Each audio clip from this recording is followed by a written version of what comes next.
We like options. Walk down the grocery aisle, you got about 100 different brands of cereal. You can buy a car just about any shape, size, or color. You go to a diner, you can get anything from pancakes to rigatoni. Now, we have a ton of options in just about every aspect of our lives, except politics.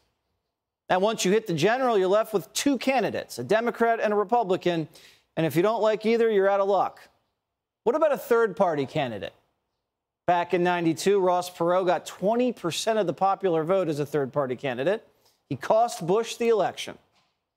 Ross Perot struck a chord with voters and shook up America's political landscape in the process. In 1992 and '96, Ross Perot mobilized over 5 million voters to get him on the ballot and was the most successful third-party candidate in U.S. history. A third-party candidate can be deadly in the general. Right now, half of Americans say they'd consider voting for a third-party candidate if it's Trump versus Biden.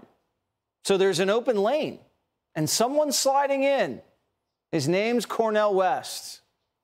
In these bleak times, I have decided to run for truth and justice, which takes the form of running for president of the United States as a candidate for the People's Party. Cornel West's a far-left guy. There's an appetite on the left for a guy who's anti-war, anti-Wall Street, anti-big tech. All the mainstream socialists, AOC, Bernie, they've abandoned the people who voted for them once their party got in power. Now, Cornel is running with the People's Party, founded by one of Bernie's old staffers. The People's Party tried to recruit Bernie to run with him in 2020, but he thought he'd had a better chance running as a Democrat. Cornel doesn't trust the Democratic Party. He remembers how they kneecapped Bernie in 2016 and in 2020. And the establishment of the Democratic Party that we almost pulled off with Brother Bernie. We almost pulled it off, and then they all came together. The call from Obama, Pete drops out, Amy drops out. Next thing you know, they said anybody but Bernie. Why? Those corporate interests were being challenged. Why? Those militaristic policies were being at least examined. The difference between Cornel and Bernie is that Bernie gets really quiet when there's a Democrat in the White House. Cornel doesn't.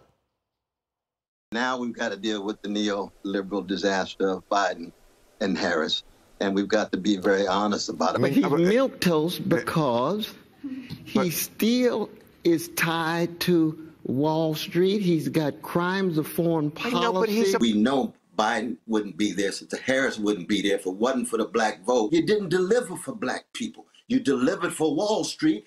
Now, if you go up against the entire Democratic machine, there's consequences. You're going to get smeared, or maybe even worse.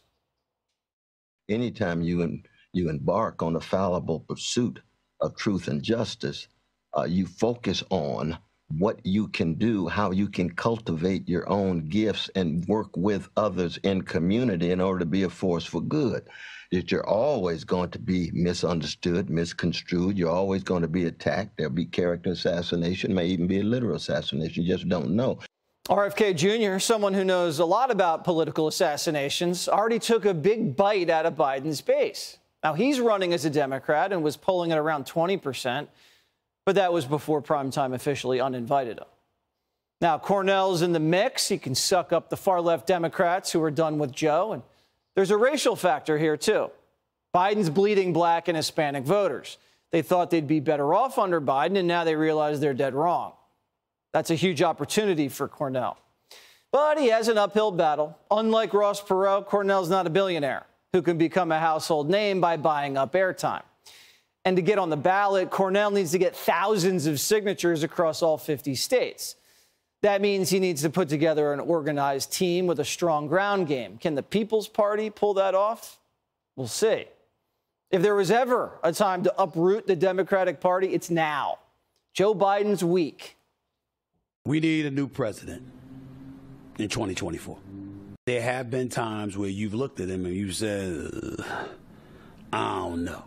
There are responsibilities that are far, far, far more extensive than, let's say, the typical 9 to 5 that somebody in their 80s may not need to be doing. I think the presidency is one of them. Now, Joe Biden's getting hit head on by his own party, and Republicans finally found a line of attack that cuts right to the heart of the race. Listen. Let's be very clear. If they think it's going to be President Biden, a vote for President Biden is actually a vote for President Harris. We are running against Kamala Harris. Make no bones about it. The New York Times knows it. Every liberal knows it. They know that it's Kamala Harris that's going to end up being president of the United States if Joe Biden wins this election. We are running against Kamala Harris. Right there. That's brilliant framing by Haley. It forces the Democrats into a space that hurts them.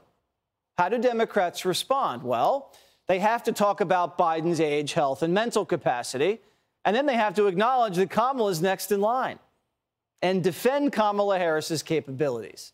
This is an incredibly awkward position for Democrats to be in. Binder was asked about this today, and she came up empty. She also said that a vote for President Biden is a vote for Vice President Kamala Harris. What do you say to anyone who is questioning whether the president would survive a full 4-year term? I'm not going to comment on the 2024. She is a candidate, so I want to be very careful here. We do follow the Hatch Act, so I want to be really, really mindful here. The lady Biden hired to communicate can't communicate, and the lady he hired to be vice president can't be president. Joe Biden's entire family's under investigation. The country thinks the economy's garbage. We have a crime and border crisis, and now a possible third-party candidate. The Biden-Harris ticket has a lot of problems. Hey, Sean Hannity here. Hey, click here to subscribe to Fox News YouTube page and catch our hottest interviews and most compelling analysis. You will not get it anywhere else.